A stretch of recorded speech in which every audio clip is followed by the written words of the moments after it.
결국 이 여러 가지 공부를 하다 보니까 이제 저의 결론은 이 국제 정치야말로 학문의 끝판왕이다.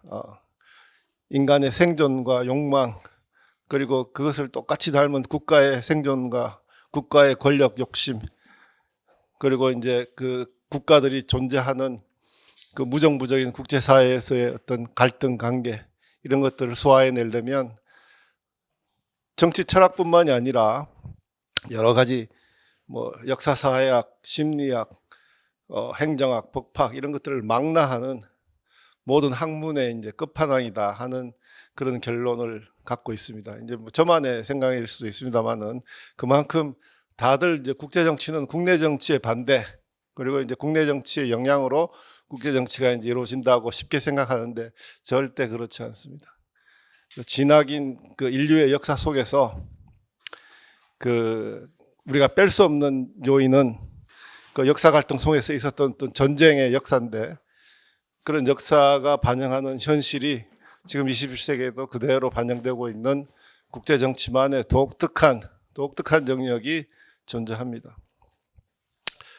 그 국제 정치를 얘기하면서 이제 우리가 이제 그러면은 국제 정치의 그 주요 액터, 그러니까 행위자로서의 국가라는 것을 생각할 수밖에 없는데, 그럼 이제 그런 국가는 그럼 언제부터 만들어졌는가? 과거에는 국가가 없었는가? 하는 걸 이제 보면 이제 인류 역사적인 그 과정을 살피지 않을 수가 없습니다. 제가 좀 허리가 아파서 앉아서 좀 하도록 하겠습니다. 아이고. 우리가 이제 해외 여행을 할 때 보면 그 패스포트라는 게 있어요. 그 여권이라는 게 있는데 그게 언제부터 생겼을까요? 그리고 국가를 넘나들 때 가장 중요한 이제 국경선이라는 게 있는데 그 국경선은 언제부터 생겼을까요? 처음으로 이제 소위 국제란 그 인터내셔널이란 말을 쓴 사람은 그 영국의 철학자 제레미 벤담이라고 나와 있습니다. 이제 18세기 주로 이제 초에 그 활동하신 분인데, 그때쯤 돼서 이제 소위 그 국가라는 형태가 이제 생성이 되는 거죠. 그 패스포트가 나온 거는 글쎄요, 이제 그 개념이 좀 차이가 나는데 그 한 나라가 증명해 주는 하나의 라이센스입니다. 그러니까 이제 다른 지역을 갈 때는 그 패스포트를 갖고 가야 되는데, 그 기원 전부터 이제 그런 거는 있었어요. 하지만 이제 제대로 이제 그 패스포트가 잠깐만요. 사용되기 시작한 때는 한 130년 정도 됩니다. 그래서 이제 이 영국이라는 나라가 이제 세계를 지배하면서 이제 그 일종의 이제 그 산업혁명 이후에 굉장한 이제 발전을 하게 됩니다. 발전을 하게 되는데 이제 그런 과정에서 이제 기차가 발견되고 그 기차가 이제 움직이면서 이제 이동이 많아지니까 이제 국가 간의 이동하에서 이제 그 증명을 할 수 있는 패스포트가 그때부터 이제 시작이 된 거예요.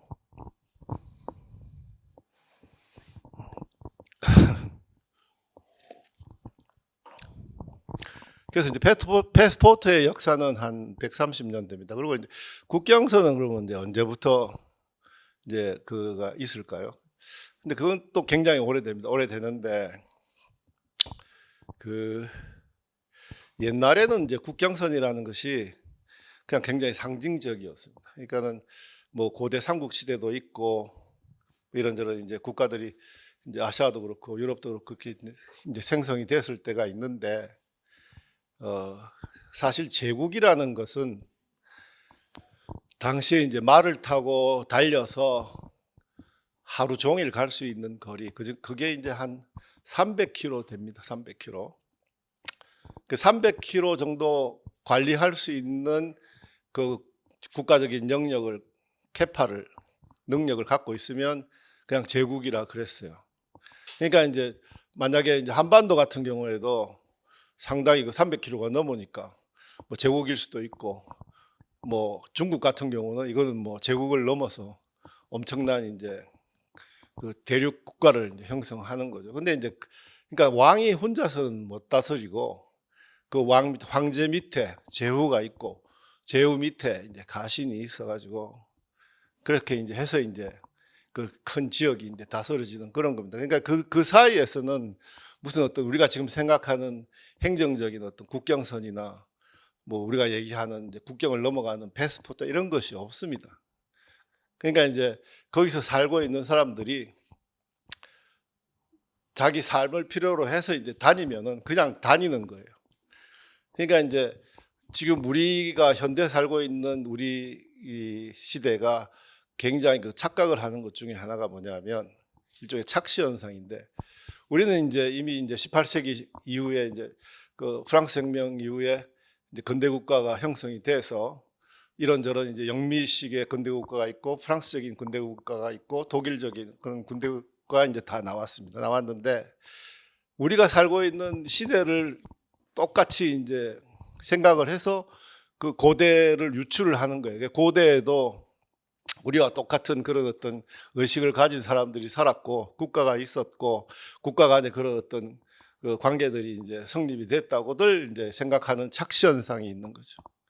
한 번은 이제 그래도 놀라운 사실은 그 주미대사도 하시고 제가 이제 굉장히 존경하시는 분 중에 한 분이 이제 새롭게 공부를 했다고 그러면서 삼국시대 얘기를 하시면서 삼국시대에도 소위 국가의식이 있었고 국민이 있었다 이렇게 말씀을 하시는데 정말 경악할 정도로 그 착시 현상이 지독하게 이제 나타나고 있구나 하는 그런 생각을, 그때는 그런 거 없습니다. 그러니까 이제 지금 우리가 생각하는 예를 들어서 이제 그 백제 같은 경우에는 12담로라는 게 있어가지고 그게 이제 중국 본토에도 영역이 많았고 일본에도 있었고 그다음에 이제 고구려는 만주 쪽으로 이제 평창을 하고 있었고, 그런 부족 국가 형태에서의 국경이라는 것은 그냥 사람들이 가서 사는 거예요. 살다 보면 이렇게 저렇게 엉키고 그리고 얽히다 보면은 갈등이 생기고 전쟁이 나고 전쟁 속에서 이제 나름대로의 이제 구역을 만드는 그 정도였죠. 예를 들어서 이제 그 말이 좀 많이 빗나가는데 그 양귀비로 유명한 당나라 현종의 경우에는 시대가 어려워서 이제 황소의 난이 나고 해서 굉장히 살기가 힘들었습니다. 그래서 이제 그 사람들이 그 산동반도에 있는 그 땅 끝에 가가지고 배를 타고 한반도로 많이 넘어왔어요. 너무 많이 사람들이 넘어가니까 당나라 현종이 이것이 지구의 끝이다. 더 이상 가면 여기 가면 이제 빠져 죽는다라는 팻말을 세웠습니다. 지금도 그 팻말이 있어요. 그러니까는 고대는 그러니까 국가라는 것이 형성되기 이전의 고대에는 국경선이나 패스포드나 이런 어떤 의식이 지금하고는 완전히 다르고 그냥 생존을 위해서 부족국가다운, 그러니까는 자기가 살기 위해서 남을 다스리는 점령을 하는 그런 식의 관계였다고 보면 맞습니다. 그러다가 이제 소위 그 르네상스와 이제 그 도시국가가 생기고 근대국가가 이제 형성되면서 이제 이런 국가 개념이 이제 형성이 되는 거죠.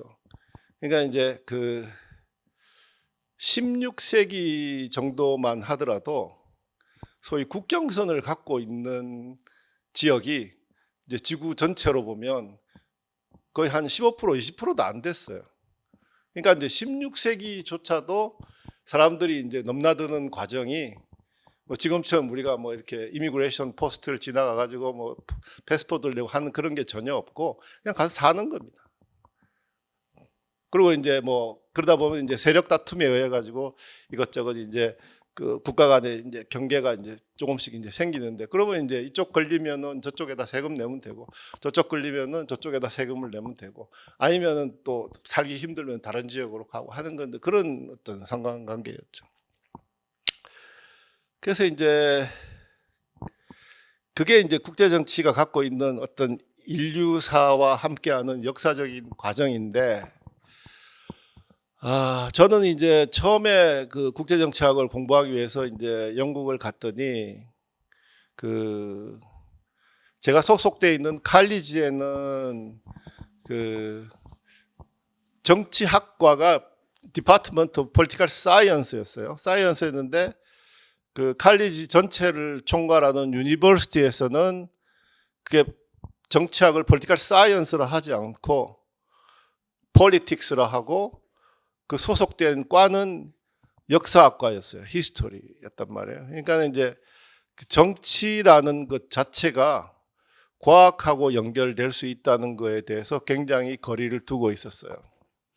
그러니까 이제 우리가 이제 국제 정치를 얘기를 하면서 미국적인 사고를 굉장히 많이 갖게 됐는데, 그것은 이제 미국이 지배하는, 미국이 패권 국가고 미국이 가장 능력 있고 그 미국식 제도가 이제 전 세계를 다 다스리고 있기 때문에 그렇게 이제 되는 건데, 그래서 이제 미국 쪽에서는 그 이론이 굉장히 강합니다.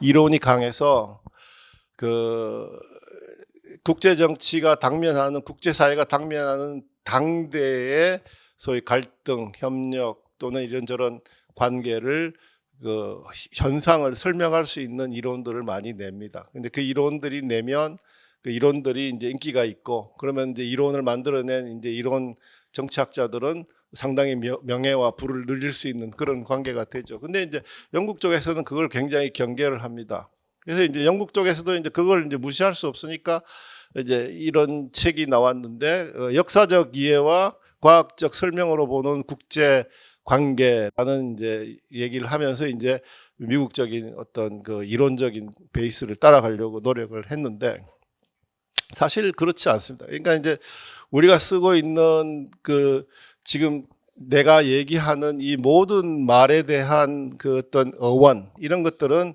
다 서양에서 왔습니다. 한번 생각해 보세요. 서양에서 왔는데, 이걸 이제 우리가 이제 근대라고 하는데, 모더니티, 근대라고 합니다. 근대에서 왔던 모든 그 개념들은 지금 우리가 사용하고 있는 말의 한 85% 이상, 90% 가까이 될 거라고 생각을 합니다. 예를 들어서 우리가 쓰고 있는 국가, 국민, 시민, 도시, 그 다음에 이제 뭐 이런 뭐 민주주의, 자유주의, 공산주의, 사회주의, 이게 다 한자어로 된 조어인데, 이 컨셉이 전부 다 이제 소위 서양 근대 개념에서 다 온 거예요. 그거를 이제 일본 명치 철학자들이, 특히 이제 후쿠자와 유기치 같은, 뭐 후쿠자와 유기치, 가토 히로유키, 그 다음에 이제 어디죠, 저기 그 와시다 대학의 이제 데스우치 교수라든가 이런 사람들이 이제 다 한자어로 번역을 해서 그것을 이제 우리 한자 문명권에 맞도록 컨셉을 만들어낸 겁니다. 그러니까 이제 우리가 쓰고 있는 모든 대부분의 이제 현대 사회와 맞게끔 되어 있는 단어들은 전부 이제 일본 그 명치 철학자들이 만들어낸 한자로 만든 조어라는 컨셉이라는 것을 이제 생각하면, 그 일본 사람들이 했던 아시아에 미쳤던 거대한 일종의 문명론이죠. 서양의 문명을 받아서 아시아에 이제 접목시키는 문명론의 업적은 대단한 겁니다. 그래서 이제 그런 걸 따지면 그 국제 정치의 이제 어원부터 그 어원을 받드는 이제 이런 그 국가들의 어떤 컨셉, 개념, 이걸로 들어가면 상당히 지금 그 미국식 이론만으로는 국제 정치를 설명을 할 수가 없습니다. 예를 들어서 이제 보통 그 국제 정치 자체를 국내 정치의 이제 반대 정도, 그리고 이제 국내 정치에서 일어나는 일들이 중요하니까 국제 정치는 국내 정치에 종속되는 그런 걸로 생각하는데, 전혀 그렇지 않습니다. 국제 정치만의, 국제 정치를 몽상적으로 안이하게 대했다가는 국가의 존폐가 위태로울 수 있는 그런 상황이 됩니다. 그래서 이제 보면 일반적으로 이제 국제 정치를 이해하고 있는 사람들의 생각이 이렇습니다. 그러니까 이제 아까 얘기했던 뭐 패스포트 얘기도 했고 국경선 얘기도 했는데, 그 국제 정치라는 영역은 국가가 주요 이제 행위자로 행위를 하니까 국가보다도 더 많은 행위자, 그러니까 이제 뭐 다국적 기업이라든가 NGO라든가 아니면 IGO라든가 또 이런저런 뭐 기구들이 이제 움직이는 유엔과 같은 그것이 이제 더 크다. 그래서 이제 국제 정치는 국제 기구에 포함이 된다.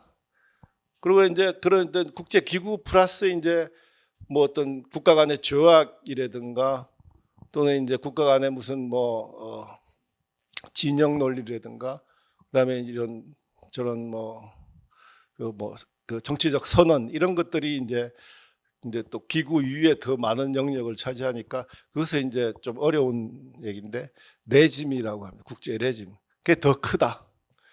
그리고 그 위에 이제 그 사회 문화적인 또는 이런저런 그 인간 간에 생기는 모든 그 국제 간의 그 사건들을 다 포함하는 게 국제 관계다. 해서 이제 그 크기에 있어 가지고 국제 정치가 제일 적고 국제 기구가 그다음으로 크고 그다음에 국제 레짐이 더 크고 결국은 국제 관계가 이제 모든 것을 포함하는 그런 식으로 이해하는 그런 식으로 가르치는 사람들이 굉장히 많습니다. 그래서 이제 그런 어떤 마치 국제 정치가 국제 사회학처럼 반영이 되는 그래서 이제 어떤 그 국제 정치 속에서 일어나는 어떤 투쟁, 갈등, 전쟁 이런 역사보다는 일종의 관리 차원에서의 가버넌스가 중요하게 되는 이제 그런 식으로 흘러가는데 그것은 이제 정말 오답이다. 전혀 그렇지 않다 하는 그런 이제 강조를 하고 싶습니다.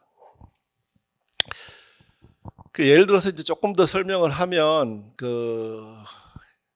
이제 지난 세월에서 이제 사실은 이제 국가가 만들어지는 어원은 소위 그 1618년에서 1648년 사이에 있었던 그 유럽 북부 지방의 독일 지역이죠. 주로 그 신성 로마 제국을 중심으로 하는 그 30년 전쟁. 그러니까는 루터의 종교 개혁 이후에 구교와 신교 사이의 갈등으로 그 지역에 한 1600만 명이 살았는데 30년 후에는 한 1000만 명이 죽고 600만 명만 남아있는 아주 처참한 전쟁이었습니다. 그래서 이제 그 이후에 이제 소위 그 로마 교황청이 다스리는 그러니까는 그 바티칸은 그 로마 교황청은 이제 소위 그 공국이나 국가를 왕의 국가를 다 분할시켜서 자기들이 정신적으로 통치하는 하나의 소위 종교적 제국을 만들려고 했는데 이제 그게 이제 안 되고 이제 신교와 구교 간의 전쟁이 나서 이제 왕이 이제 독립을 하는 그래서 왕의 영토와 그 영역을 주권을 이제 인정하는 그것이 이제 소위 근대 국가가 갖고 있는 영토 국민 주권 중에 국민을 제외한 그 영토와 주권을 갖는 그런 이제 시작이었습니다. 그게 이제 1648년 웨스트팔렌 조약으로 이제 그게 시작이 됩니다. 근데 그때까지만 하더라도 이제 국가 개념은 아직 이제 그 태동하는 상태였고 이제 글로 해서 이제 근대 국가가 이제 형성이 되는데 세 가지 국가 유형이 나타납니다. 세 가지 국가가 뭐냐 하면